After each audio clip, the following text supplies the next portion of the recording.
So in the last lesson, we learned how to find sine, cosine, and tangent of a double angle. So in other words, 2a. But what if we want to find sine, cosine, and tangent of a over 2, half of an angle?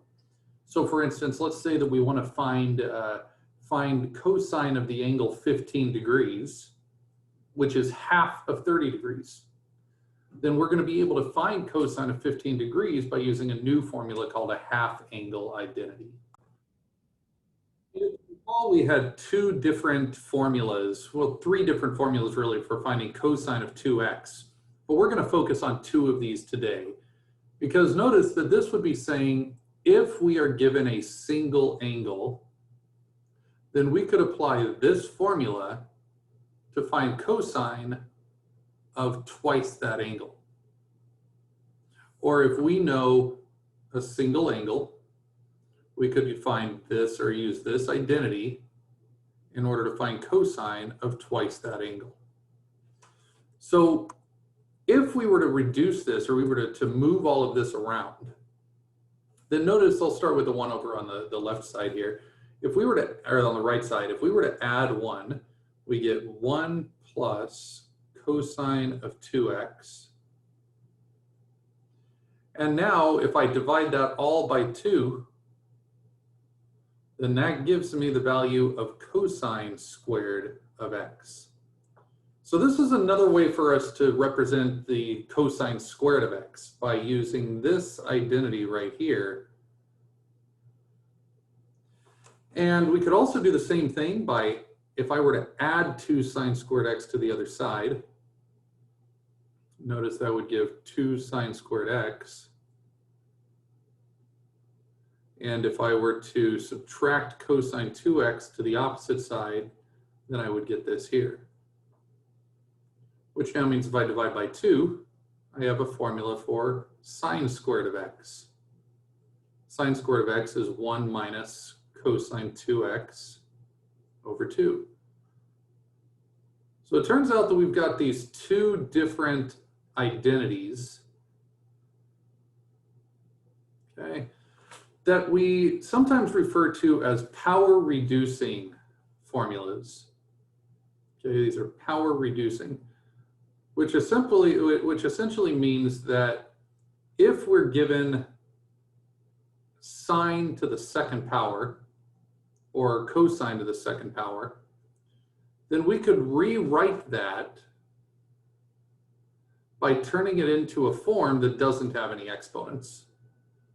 So this is a very actually common and later on in calculus. This turns out to be a very common tool in order to change the form of something that looks like sine squared of x or cosine squared x. But we're actually going to take this a step further, because what if we were to take the square root of both sides at this point? That would mean that we would have sine of x is equal to plus or minus the square root of 1 minus cosine of 2x over 2. And over on the other side, we would get the cosine of x is again equal to plus or minus the square root of 1 plus cosine 2x over 2. So you should realize that these formulas are identical to each other, except for the fact that one of them has a plus sign in the numerator and one of them has a minus sign. So just keep in mind that the cosine has a plus sign, sine has a minus sign. And so what this actually is allowing us to see at this point is that if I am given twice some angle, I could use this formula to find sine of the angle that's half as big. So notice that x is half as big as 2x. So if we were to rewrite this, we could actually replace sine of x with sine of, let's call it a over 2. So if we want to find sine of half of an angle, or cosine of half of an angle, then all we really need to do at this point is recognize that the formula says to plug in an angle that's twice as big as that. So if we want to find sine of x, we need to plug in 2x for the angle here. So if we're trying to find sine of a over 2, we just need to plug in cosine of a right here. Which means over here we could find plus or minus the square root of the same thing, but now I'm going to get cosine of a over 2. And so each of these formulas now are referred to as our half angle identities. So the top ones, the blue ones, are often used in referred to as power reducing formulas, and they're often used to rewrite certain types of expressions in calculus. But each of these two that were listed down at the bottom are referred to as our half angle identities, because our half angle identities are just asking us to say, let's start with an angle, x, or a, and use those in order to find sine or cosine of half of that angle. So let's take a look at an example. Let's say we wanted to find the exact value of cosine of 105 degrees. First thing to recognize is that 105 degrees is not a common angle on our unit circle. So we actually found a way to do this by rewriting 105 degrees as a sum of two angles that we already know. Maybe we chose to rewrite it as 90 degrees plus 15 degrees. The problem with that is that I don't know how to evaluate cosine or sine of 15 degrees. So that would be a pretty poor choice for the sum. But maybe I choose to rewrite it as cosine of 60 degrees plus 45 degrees. And now I realize that adding those two angles together gives 105 degrees, and those are two common angles on the unit circle. So I could use the sum formula. Or perhaps I chose to do a difference of two angles. Okay, so maybe I chose to do 150 degrees minus 45 degrees. Any sum or difference to get us to 105 degrees by using angles that are on our unit circle is going to be acceptable in order to evaluate cosine of a sum or difference. So these were things that we did before. But why don't we think of this a little different and recognize that 105 degrees is equal to 210 degrees cut in half. And the reason why this is beneficial is because now this looks like a over 2, where I'm letting a be the half, or be the angle 210 degrees. So if I now want to find cosine of a over 2, then cosine of 105 degrees is simply equal to cosine of 210 degrees over 2, which by our formula, straight up above here, is plus or minus the square root of 1 plus cosine of 210 degrees. And notice that 210 degrees is an angle on our unit circle. So we're going to be able to use that unit circle in order to find out what cosine of 105 is. Okay, so this gives us plus or minus the square root of 1 plus, and now we got to realize that cosine of 210 degrees, notice that's just below the x-axis. And so that's going to be negative root 3 over 2. And so I take negative root 3 over 2, 1 plus negative root 3 over 2, and I divide by 2. So at this point, we just need to simplify that a little bit more. And so we could simplify by just multiplying top and bottom by 2 in order to cancel the complex fraction, which ends up giving me plus or minus the square root of 2 minus root 3 over 4. which means the cosine of 105 degrees has an exact value. And when we say exact value, it means non-decimal. So in terms of square roots is totally acceptable. So now we know that it's plus or minus the square root of 2 minus root 3. But then I know that the square root of 4 is 2, so I know that this is all over 2. And so this is how we can use a half angle identity in order to find sine or cosine of angles that are not necessarily on our unit circle, but are half of an angle that are on the unit circle. The problem with this is we're still left with this plus or minus. And so the question now is, how do I know which one of those to use? All right, so we just have to think about what the angle is. So we could say that 105 degrees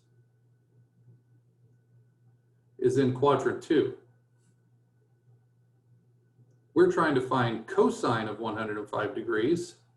So cosine of 105 degrees in the second quadrant is negative. And so that must mean that I'm trying to simply find the negative answer.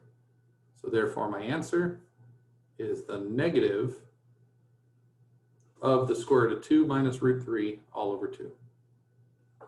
Let's take a look at another example. Before doing this next example, we need to derive the formula for tangent of a half angle. So let's keep in mind that sine of theta over cosine of theta is equal to tangent of theta. So since we already know our formulas for sine A over 2 and cosine A over 2, we could just go ahead and simplify that by saying that that's going to be plus or minus the square root of 1 minus cosine A over 2 over, and then we get down here, same thing, plus or minus the square root of 1 plus cosine A over 2. And because these are both in radicals, I could combine them into 1. And when I multiply by the reciprocal of the denominator, I have a formula tangent of A over 2 is equal to plus or minus the square root of 1 minus cosine A over 1 plus cosine A. So it's another formula that allows me to calculate tangent of half of an angle by, again, only using cosine. So this is one form of the half angle formula for tangent. However, it turns out that there is an easier formula for this if we do a tricky little manipulation. Start over for the beginning by recognizing the tangent of A over 2 is sine of A over 2 over cosine A over 2. We could do a cool little manipulation here by multiplying the numerator and denominator by 2 times cosine of A over 2. Now I know that this seems like a very arbitrary choice for what to multiply by, but there was a reason why we would do this. Because if I multiply by 2 cosine A over 2 on top and bottom, notice what the numerator turns into. 2 sine of A over 2 times cosine of A over 2. And that should look like the double angle formula for sine. And if we look at the bottom, we're left with 2 cosine squared of A over 2, which also looks like something that showed up within my formula for the double angle formula for cosine. So this simplifies to become sine of twice that angle, which is A over 2. And in the bottom, notice that 2 cosine squared of A over 2 minus 1 is equal to the double angle formula for cosine. So I can add 1 to both sides, which gives me 1 plus cosine of the double angle of, again, A over 2. So we're using the double angle formulas so that when I multiply the half angle by 2, we're left with another formula for tangent of A over 2. And this one is actually better because I don't have to worry about the plus or minus anymore. Now this simply becomes sine of A over 1 plus cosine of A. So if I want to find tangent of half of an angle, I just need to know what sine and cosine of the regular angle is and plug it into this formula. Now there is another format for this. It's just a technicality, so I might as well show what this is. If I was to multiply top and bottom by the conjugate of the denominator, I'd like you to realize what ends up happening here. Notice that the numerator simply turns into sine of A times 1 minus cosine A divided by 1 minus cosine squared of A. But take a look at the denominator. The denominator by the Pythagorean identity is sine squared of A. So that means that I can cancel out one of those sine of A's, and what I'm left with is 1 minus cosine of A over sine A.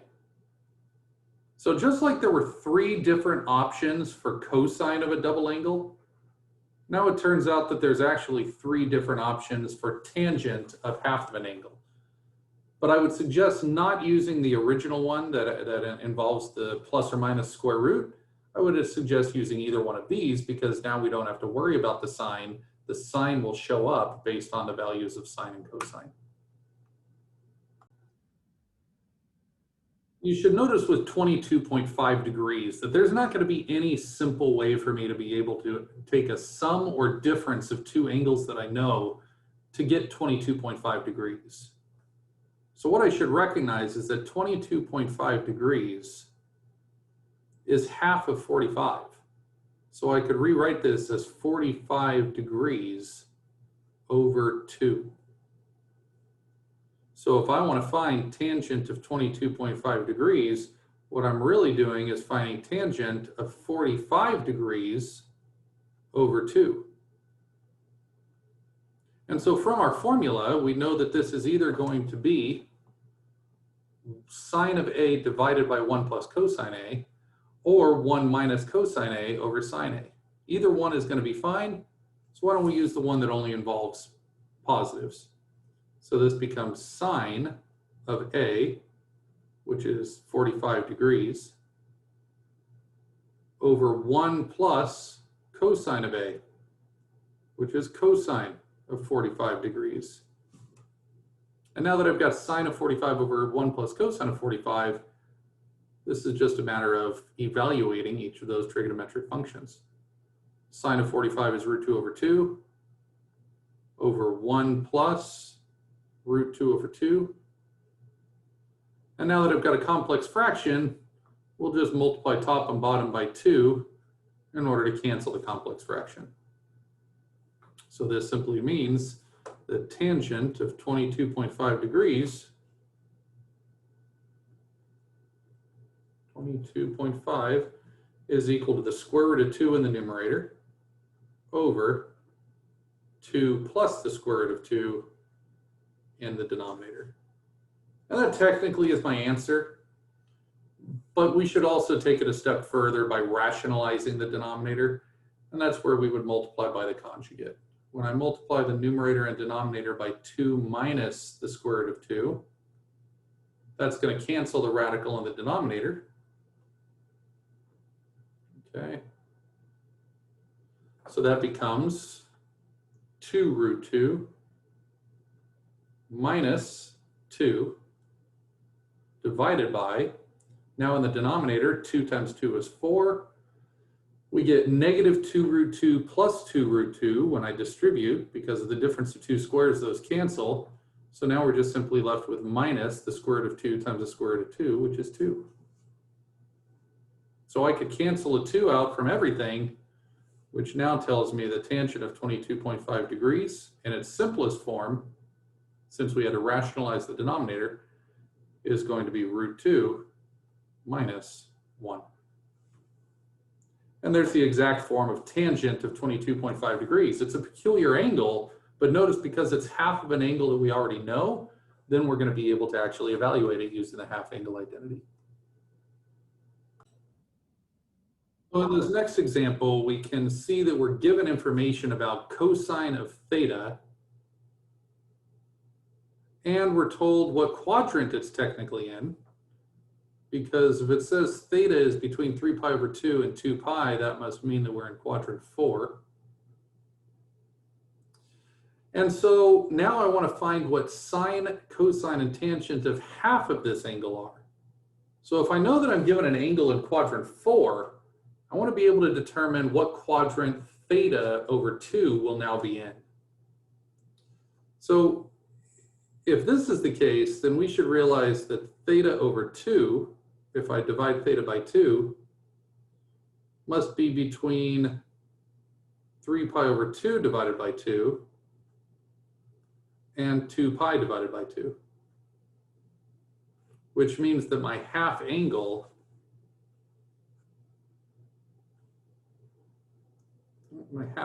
is somewhere between 3 pi over 4 and pi.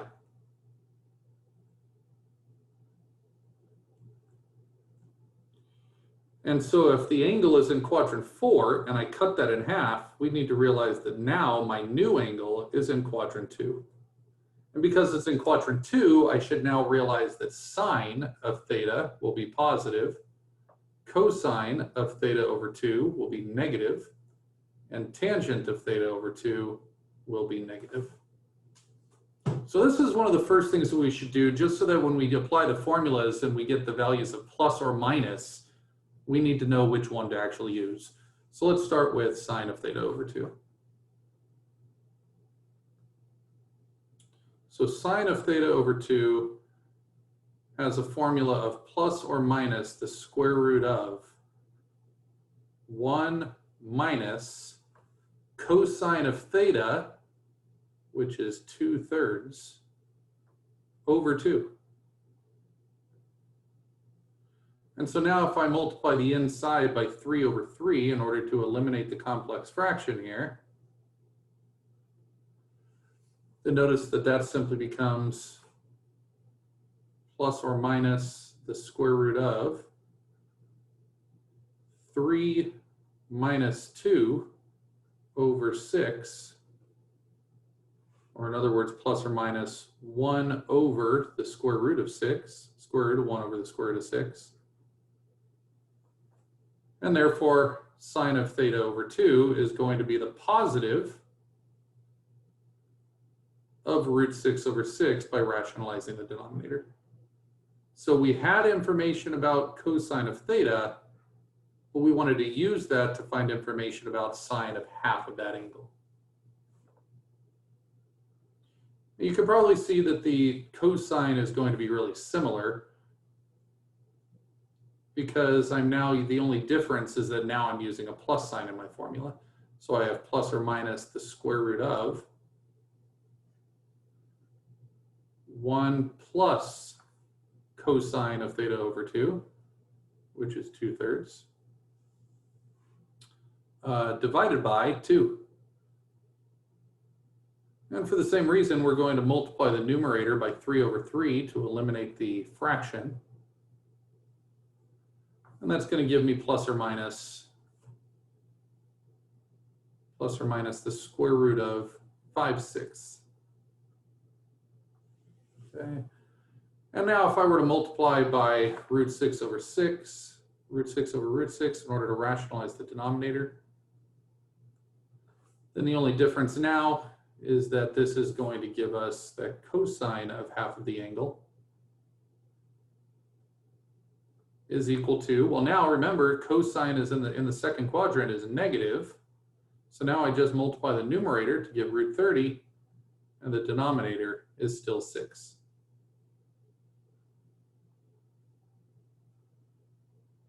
There's our answer for cosine of the half angle.